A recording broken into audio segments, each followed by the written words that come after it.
All right, my name is Nancy Reynolds, and I currently work at the Arkansas School for the Deaf in the outreach program. I've been there since 1987.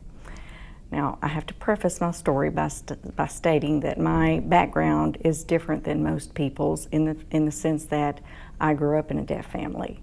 I have deaf parents and deaf aunts, uncles, and cousins, and consequently have 2 deaf children, 2 out of 3. I have a hearing son, and out of 8 grandchildren, I have 1 deaf grandchild who's almost 6 years old. I always knew that there was a possibility that I could have deaf children. When my son was born, I was forever banging pots and pans around, making sure he could hear me, and he responded accordingly, so I knew he was fine. Oddly enough, when Sandy came along, I did not do that. I don't know why. She made all the verbal cooing, gurgling sounds as all babies do. All the signs were there, and I think I was just in denial for whatever reason.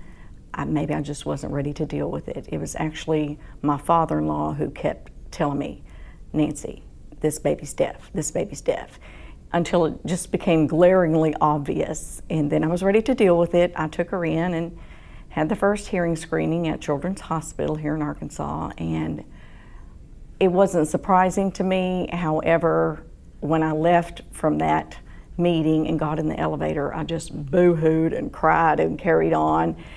And this lady in the elevator, she goes, "Oh, it's okay, honey," you know, and I know it's okay because I've seen too many successful deaf adults, but I was grieving for her loss of music and things like that I knew she would never be able to hear, and that is what kind of hurt me.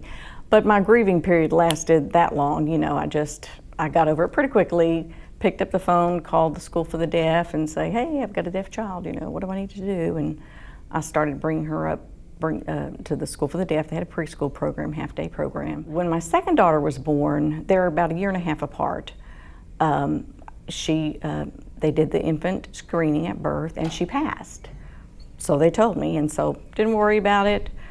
About the time it was, 8 or 9 months, I was kind of looking to hear mama, dada, something, and there were no words. So I took her back in for a sedated ABR. And sitting in that booth and hearing how loud it was in there, and she just didn't move a muscle, I knew. She couldn't hear as well. I am of the belief that all children are different, and whatever communication mode works for your child is awesome. Whatever you choose to do, whether it's signing, oral, cued speech, whatever works is whatever works. I'm fortunate in the sense that I did not have to learn a new language, as a lot of new parents do who choose to learn signs. I can't imagine how difficult that must be. I kind of think I want to learn French, and it's so overwhelming. So I really admire those parents who take on that prospect and actually accomplish it. And some do it and sign so beautifully, it looks like they've done it their entire lives. I never kind of went through that public school versus deaf school thing that a lot of parents go through, because in my mind, I wanted them to understand others easily and to be understood. And so I called the deaf school, and that's where they were educated. They both graduated respectively in their classes as valedictorians. Very proud of that, yes. And now my youngest daughter has 2 children, a little girl who's hearing, who's almost 8, and then a little boy who is 6, who is deaf. In fact, they screened his hearing like 6 or 7 times while she was still in the hospital with him after he was born, and each time he failed. So, he now goes to, in fact, he's going to kindergarten this year. Unfortunately, in my line of work, sometimes we see deaf kids who suddenly appear at ASD in their high school years, and by and large it's due to lack of socialization that they get in public school, which is kind of heartbreaking to me.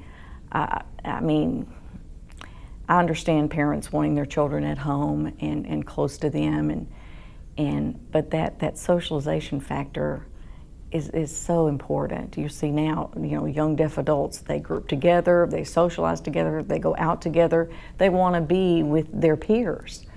There are some exceptions, of course. People deaf young people who have great oral skills obviously can communicate in both worlds. To me, they really have it made. If they can sign and speak well, they can get by in just any situation. And I kind of wish I might have pursued a little bit more speech therapy with my daughters, but I was told that they did not have the nerve that grows on the cochlea, so they could not pick up those wave signals.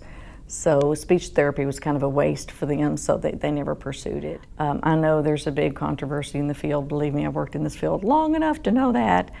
And it breaks my heart a little bit, because deaf people are already in a minority, and then to further subdivide them themselves is kind of a shame. It would be nice to see them all, band together and support one another, and I hope that someday that will be the case.